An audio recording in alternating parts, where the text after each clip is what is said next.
దేవగిరి అడవిలో రకరకాల జంతువులు ఉండేవి. ఒకరోజు ఓ సింహం ఆ అడవిలోకి వచ్చింది. అది చూసిన జంతువులు భయంతో పరుగులు తీయసాగాయి. అప్పుడు ఆ సింహం, ఆగండి, నేను మిమ్మల్ని ఏమి అనను అని నీరసమైన గొంతుతో అంది. దాంతో ఆ జంతువులన్నీ దాని దగ్గరికి వెళ్ళి, ఇంతకీ ఎవరు నువ్వు, ఇక్కడికి ఎందుకు వచ్చావు అని అడిగాయి.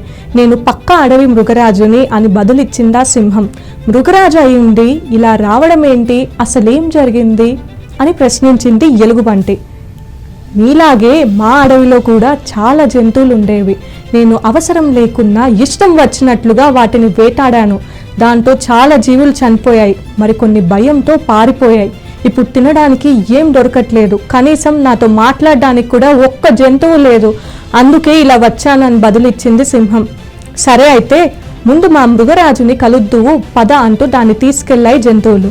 మృగరాజు దగ్గరికి వెళ్ళాక విషయమంతా వివరించింది పక్క అడవి సింహం.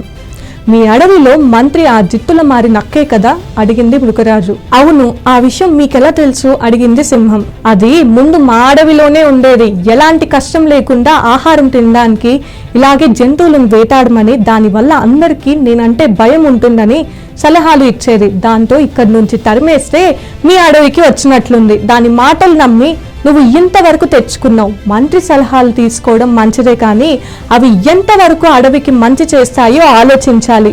సొంత ప్రయోజనాల కోసం చూస్తే చివరికి మనమే ఇబ్బందులు ఎదుర్కోవాల్సి వస్తుంది. రాజును చూసి జంతువులు భయపడాల్సిన పని లేదు. ధైర్యంగా వాళ్ళ సమస్యలు చెప్పుకోగలిగేలా ఉండాలి. అర్థమైందా అంది మృగరాజు.